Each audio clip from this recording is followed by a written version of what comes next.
Let me tell you something right now. Being alone is not a punishment. It's a gift. It's your power zone. And if you don't learn how to be happy alone, you'll always be dependent on people, on attention, on distractions to feel whole. But real strength, real growth, that comes in the silence when it's just you is. You solitude is power. In a world constantly moving, buzzing, and demanding your attention, being alone has become almost taboo. We're surrounded by messages that glorify social interaction, constant connection, and the idea that if you're by yourself, something must be wrong. But that's a lie. Because in reality, solitude is where the real transformation happens. It's in those quiet moments, those moments when nobody's watching, that you meet the most important person in your life, yourself. See, most people fear being alone because they've never been taught to see it as strength. They equate solitude with loneliness, with emptiness, with boredom. But there's a difference. Loneliness is the absence of connection. Solitude is the presence of self. And that difference changes everything. When you embrace solitude, you're not escaping the world. You're engaging with your inner world. You're turning down the volume of distractions and tuning into the frequency of your own potential. Let's be honest. You can't grow when you're always surrounded by noise. Growth needs silence. It needs space. It needs focus. And solitude gives you all three. Think about it. When was the last time you sat in a room by yourself without your phone, without music, without notifications, and just listened to your own thoughts? Most people can't do it. They're scared of what they might hear. But that's exactly why it's powerful. Because when you face yourself, when you confront the parts of you that you've been avoiding, you give yourself the chance to heal, to evolve, to truly understand who you are and what you want. Solitude is your training ground. Athletes don't become champions in front of crowds. Writers don't craft masterpieces in the middle of a party. Entrepreneurs don't build empires while being distracted every 2 minutes. The real work, the sweat, the pain, the discipline, it all happens in solitude. That's where you sharpen your tools. That's where you master your craft. That's where you outgrow your excuses and step into your excellence. That the truth is, if you can't be powerful alone, you'll never be powerful with others, because your energy will always depend on external validation. You'll be influenced by every opinion, shaken by every criticism, addicted to approval.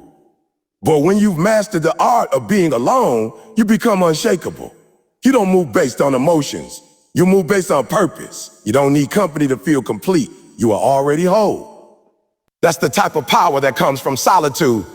People talk a lot about self-love, but real self-love isn't spa days and motivational quotes. Real self-love is learning to be yourself and not running from that space. Choosing to stay with your thoughts, even when they're uncomfortable. It's building a relationship with your own soul. That takes time. That takes intention. And that takes solitude. That solitude also sharpens your decision making. When you're always surrounded by voices, it's hard to know which one is yours. You start living based on expectations, not conviction. But when you take time to be alone, to think, to reflect, to journal, to meditate, you hear your own voice again. You gain clarity. You know what to say yes to, and more importantly, what to say no to. You stop moving aimlessly and start moving aimlessly and start moving strategically. That's how leaders are made. That's how visionaries operate. They don't follow the crowd. They follow their inner compass. And that compass gets calibrated in solitude. You start understanding your patterns. Why you act the way you act, why you sabotage yourself, why you procrastinate, why you fear success as much as you fear failure. You begin seeing the lies you believed about yourself, the limits you've accepted without question. And in that awareness, you find the power to change. You begin rewriting the story you've been telling yourself for years. And that story doesn't get rewritten when you're distracted by the noise of the world. It gets rewritten in silence. Also in solitude, it's also in solitude that you're into sense, what feels right, not just what looks right. You trust yourself more. You stop asking everyone else what you should do because you already know. That kind of inner knowing doesn't come from books or podcasts. It comes from time spent alone, paying attention to your inner wisdom. And let's not forget, solitude where you discover what truly matters. When you're always around others, you can lose sight of your own values. You can compromise just to fit in, settle just to be accepted, and forget what sets your soul on fire. But when you're alone, you remember your dreams, your goals, your reasons. You reconnect with your fire. That fire, once lit, becomes your fuel. Happiness comes from within. That's not just a nice phrase people throw around. It's the foundation of a strong, fulfilled life. The problem is most people don't believe it. They're chasing happiness in all the wrong places, thinking it's something to be earned or found somewhere outside of themselves. They think happiness is in the relationship, in the house, in the job, in the next vacation, the next accomplishment. So they keep running, keep grinding, keep searching, and still feel empty when they get there. Why? Because no external achievement can fill your internal void. That real happiness isn't about what you have. It's about who you are when everything else is stripped away. It's about waking up and choosing to be at peace with yourself, even if the world is chaotic around you. It's the kind of happiness that doesn't depend on the weather, your followers, your bank balance, or someone else loving you. That happiness is rooted. It's solid. It can't be moved. And the only way to reach that level of joy is by doing the internal work, digging, asking hard questions, and being honest with yourself about what truly matters. If you're always depending on someone or something else to make you happy, you're not in control of your life. You're handing over the keys to your emotion, to everything outside of you. If people treat you well, you're happy. If they don't, you're sad. If things go your way, you're confident. If they don't, you're discouraged. That's no way to live. That's emotional slavery. Real freedom is when your peace can't be stolen. When your joy doesn't fluctuate based on what's happening around you. And the only way to get there is to realize that happiness is an inside job. That starts with self-respect. You can't be truly happy if you don't respect yourself. That means setting boundaries, standing up for your worth, and not tolerating things that drain your energy. You teach people how to treat you by the way you treat yourself. If you don't value your time, your mind, or your spirit, no one else will either. And here's the truth. Nobody can make you feel valuable unless you already believe you are. That's why internal validation is so powerful. When you approve of yourself, when you're proud of your own effort, when you love who you are becoming, that's where happiness begins to grow. It also comes from self-acceptance, not in a passive way, not as an excuse to stop improving, but as a decision to stop hating yourself for not being perfect. You're not supposed to have it all figured out. You're not supposed to be flawless. You're a human. And the moment you stop fighting who you are and start embracing every part of your journey, the good, the bad, the messy, that's when you stop resisting your own happiness. You make peace with your past. You honor your progress. You stop comparing your timeline to everyone else's. Because comparison is a thief. It steals your joy, your focus, and your power. But when you look inward, when you run your own race, you realize you already have everything you need to be content. That happiness also comes from alignment. Are you living in alignment with your values, your beliefs, your purpose, or are you wearing a mask just to survive the day? Are you saying yes when you want to say no, showing up for everyone but yourself, pretending to be something you're not just to be accepted? That kind of life might earn you applause, but it will never bring peace. Because happiness doesn't come from pleasing people. It comes from pleasing your soul. You can't fake fulfillment. You have to live authentically. You have to honor what matters to you, even if it doesn't make sense to anyone else. There's power in taking ownership of your emotional state. It doesn't mean you won't face sadness or setbacks.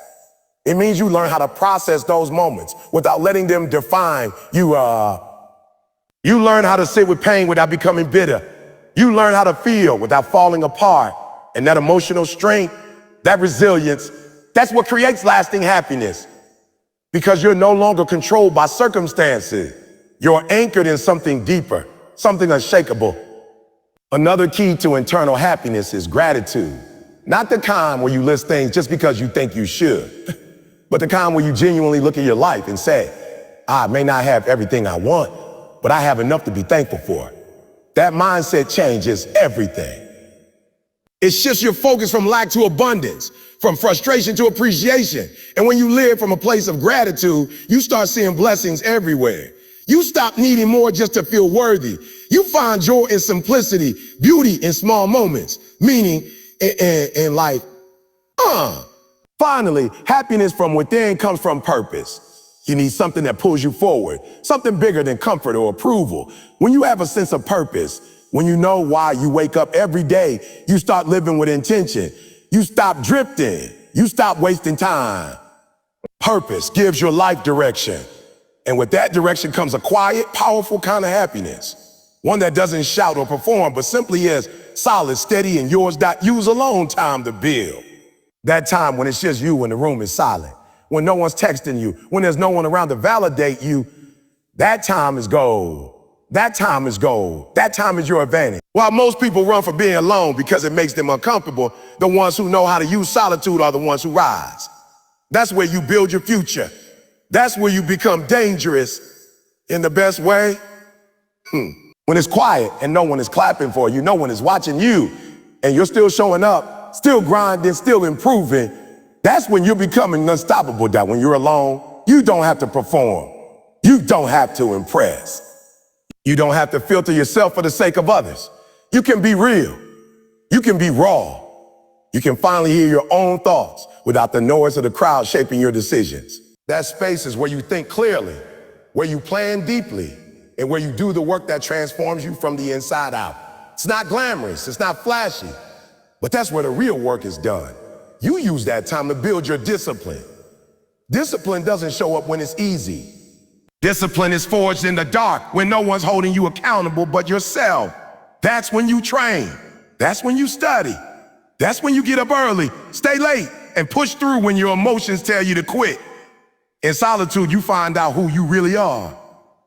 Are you the type of person who only works hard when someone's watching, or are you the type who can hold yourself to a standard, even when there's no reward in sight? That answer determines your future. You use alone time to sharpen your skills. No one becomes great by accident, whether it's writing, coding, designing, training, speaking, or leading. It takes focused, uninterrupted hours to master your craft. And you can't fake that work. You can't shortcut that process. You don't become exceptional by talking about it. You become exceptional by doing it when it's boring, when it's hard, when it's quiet. The gym might be empty. The studio might be silent. The laptop might be your only witness. But that's where champions are born. That's where legacy is built in hours nobody else sees. Solitude also gives you a space to reflect. Without reflection, you repeat. You keep making the same choices, falling into the same patterns, and wondering why nothing's changing. But when you're alone and honest, you can step back and ask, what's working? What's not? Where am I lying to myself? Where am I playing small? Where have I settled out of fear instead of stepping into growth? That type of self-inventory is hard, but it's necessary. And the only time you really do it is when everything goes quiet. And you have no choice but to face the mirror. Alone time is when you plan strategically. Too many people are reactive. They wake up and respond to life instead of creating life. But when you're alone, you can slow down and decide, what kind of life am I building? What habits am I practicing? Where is this road taking me in 5 years? And that's when you design instead of drift. That's when you stop being busy and start being effective. Planning, journaling, visualizing, setting intentional goals. All of that happens when you're alone and undistracted. That alone time is also a place to heal. There are wounds you've been carrying for years, and distractions can't fix them. You can't scroll your way out of pain. You can't work yourself so hard that the trauma disappears. At some point, you have to stop and feel it. You have to sit with it. You have to sit with it. You have to grieve, release, forgive, and rebuild. And that work isn't loud. It's slow. It's uncomfortable. But it's part of the process, because until you heal it, it will keep holding you back no matter how much you achieve. Then there's the mental growth. Read, study, learn. Alone time is when you feed your mind. It's when you absorb knowledge that elevates you. That challenges your beliefs. That opens up new ways of thinking. When you're always around people, you're reacting. But when you're alone, you can focus. You can read without interruption. You can study a subject deeply. You can train your mind the same way you train your body, with intensity, with intention, with consistency. And that mental edge separates you from the crowd. That spiritual growth also happens in solitude. Whether you pray, meditate, connect with your beliefs, it's in that quiet space that you reconnect with what matters most. The noise of the world fades, and you tune into something bigger than yourself. You realize that you're not just grinding for success, but for peace, for purpose, for legacy. That sense of deeper connection anchors you. It keeps you grounded when the journey gets heavy. And that depth doesn't come from noise. It comes from stillness. You also use alone time to create. Creativity needs space. New ideas don't show up when you're overstimulated. They show up in the quiet, in the pause, in the still moments when your brain has room to breathe. Whether it's art, writing business ideas, or problem solving, Solitude creates the mental canvas where innovation can happen. That's where vision comes alive. That's where the next level is imagined before it's built. Creativity requires courage, and that courage grows in silence. Stop seeking validation. That sentence alone could change your life if you truly understood the weight behind it. Most people walk through life trying to prove something to their family, their friends, their followers, even to strangers who don't know or care about them. Every decision, every post, every move is filtered through the lens of a will they approve. But here's the truth. The moment you tie your self-worth to someone else's opinion, you hand over your power. You make your happiness, your confidence, and your identity dependent on something that is always shifting. And when you live like that, you'll never feel grounded. That validation addiction is real. It starts subtly. You do something great, and someone claps for you, so you do it again. You say something, they nod and smile, so you keep saying things like that. Over time, your identity becomes shaped not by who you are, but by what people respond to. You begin to perform instead of live. You begin to edit yourself to be accepted. And with each step in that direction, you lose pieces of your authenticity. You forget who you were before the applause. And the scariest part, you start needing it just to feel okay. But the reality is this, no matter what you do, someone's going to have a problem with it. You could be doing everything right with the purest intentions, and still there will be critics. Still, there will be people who misunderstand you, judge you, reject you. So if your peace and self-worth are based on universal approval, you'll be miserable. That's why you have to build your life on internal validation, on knowing your value without having to be told, on looking in the mirror and being proud, even when no one claps, even when no one sees. When you stop seeking validation, you finally get to be free. Free to try things that might fail. Free to say what you really think. Free to dress, act, move, and live in a way that's true to you, not curated for someone else's comfort. That freedom is rare. Most people are too scared to live authentically because they're terrified of rejection. But rejection only hurts when you're dependent on others for permission to exist. When you validate yourself, rejection becomes redirection. It stops being personal. It stops being devastating. To learn to move on, to let go, to keep building regardless of who's watching. Internal validation is built through discipline. It's built by keeping promises to yourself. When you say you're going to do something and you follow through, not for the likes, not for the praise, but because it matters to you, that's how you build real confidence. Confidence doesn't come from compliments. It comes from integrity, from consistency, from knowing that no matter what happens out there, you got your own back. You don't need someone else to tell you you're good enough when you've already proven it to yourself in silence. You also stop letting criticism control you. Not all feedback is bad.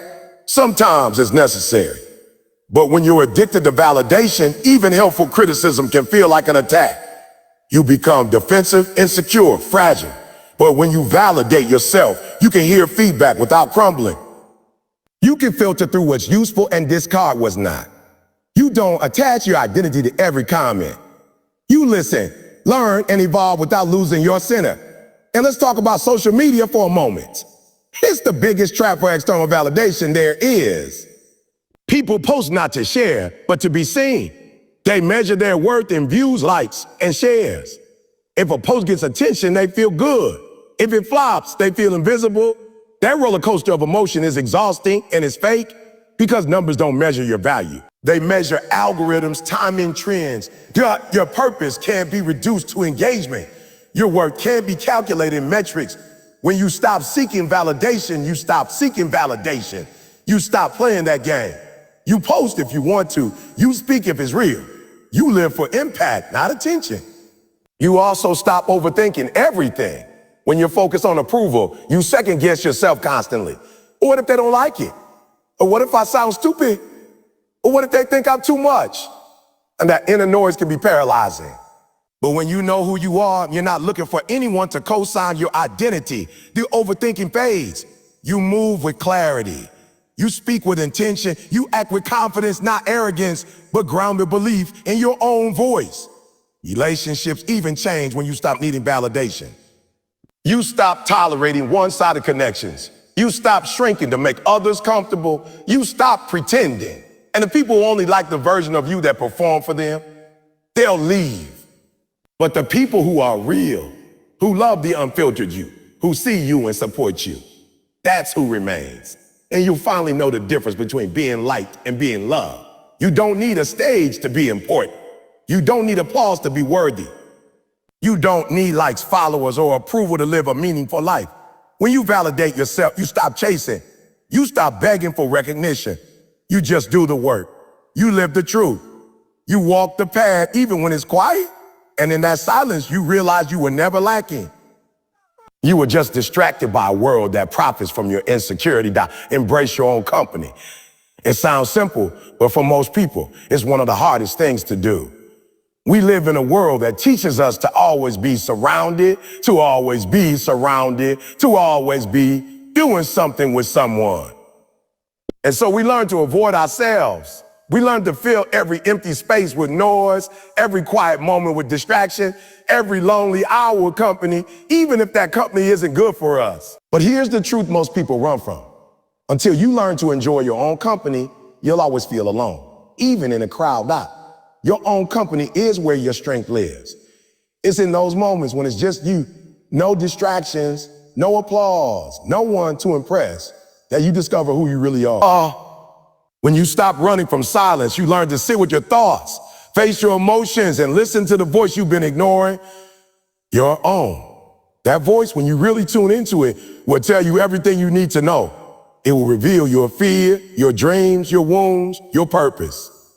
But you'll never hear it if you're always surrounded by noise.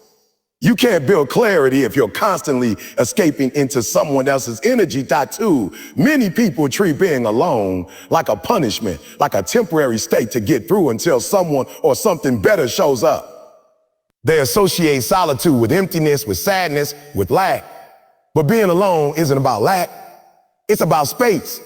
It's a space where you can breathe, think, reflect, grow. It's not a sign that something is wrong with you. It's a sign that you're learning how to stand on your own. And that's one of the most powerful things you can ever do. Because when you're comfortable with yourself, you stop settling for connections that drain. You just to avoid being alone. When you embrace your own company, you start to build a real relationship with yourself. Yourself. You start checking in on how you're really doing. You start being honest about your needs, your goals, your pain. You stop pretending to be okay when you're not. You stop betraying yourself to keep others happy. And slowly you start becoming someone you can count on, someone you trust, someone you respect, because you're no longer abandoning yourself to fit into a world that barely knows you. You're choosing you even when no one else does. You also start to reclaim your time and energy. When you're not constantly seeking company, you get to decide how to use your hours. You get to read, create, rest, train, learn, build without compromise. You stop wasting time on conversations that lead nowhere, events that don't align with your values, relationships that go in circle. You become intentional. You become focused. You start living on purpose, not just going through the motions because you're scared of sitting still. And here's what's beautiful. Once you become comfortable with your own company, your standards rise. You stop begging for attention. You stop forcing connections. You stop chasing people who don't value you because you're no longer trying to fill a void. You've already filled it. You're no longer desperate for someone to complete you. You completed yourself. So now, when someone enters your life, it's not because you need them, but because you choose them. From strength, not from fear. From fullness, not from emptiness. Embracing your own company also teaches you how to manage your emotions. You stop outsourcing your happiness, your peace, your self-worth. You learn how to regulate your mood, how to lift yourself up when you're low, how to calm yourself down when anxiety hits. You become your own anchor. You don't need a text back to feel important. You don't need a group invite to feel included. You create your own sense of belonging wherever you are with just yourself. That kind of emotional independence is rare and makes you resilient in ways most people never understand. In that space, you also rediscover joy, the kind that isn't attached to anyone else. You find joy in reading a book alone, in taking a walk with your own thoughts, in dancing to music that no one else hears. You start doing things because they light you up, not because they look good or score points with anyone else. You start living for experiences, not impression. You start finding beauty in the ordinary, in the quiet, in the stillness, in that joy. That joy is yours. No one gave it to you, so no one can take it away. When you love your own company, you're no longer afraid of alone time. You crave it, you protect it, you understand its power. And you don't let anyone guilt you into believing that solitude equals loneliness. Because you know the truth. Some of the loneliest moments in life happen in rooms full of people. And some of the most fulfilling moments happen in silence, in solitude, in deep connection with your own soul. You also become more creative, more curious, more present. You're not distracted by what everyone else is doing, saying, or thinking. You're not living in performance mode. You're living in alignment. You're present with yourself. And that presence creates the space for new ideas to emerge, for breakthroughs to happen, for healing to take root. It's in that space that you stop surviving and start thriving, now fall in love with the process. Everybody wants the results. Everybody wants the success, the peace, the growth, the confidence, but nobody wants to go through what it takes to get there. The process isn't sexy. The process is quiet, it's slow, it's hard. It's the part no one claps for, the part you do when no one's watching, the part you want to quit 100 times. But the process is where greatness is born. It's in the process that you become the version of yourself you've been chasing. And until you learn to love the process, you'll always be chasing outcomes that don't last. The process is waking up early when your bed feels better than any dream you had. It's showing up for your goals when your emotions are screaming to take the day off. It's doing the work even when you don't see instant progress. It's planting seeds and trusting they'll grow even when all you see is dirt. The process is repetitive. It's daily. It's not always exciting, but that's where the change happens. Not in the dramatic Instagram-worthy moments, but in the daily discipline that no one sees. People think motivation is the answer.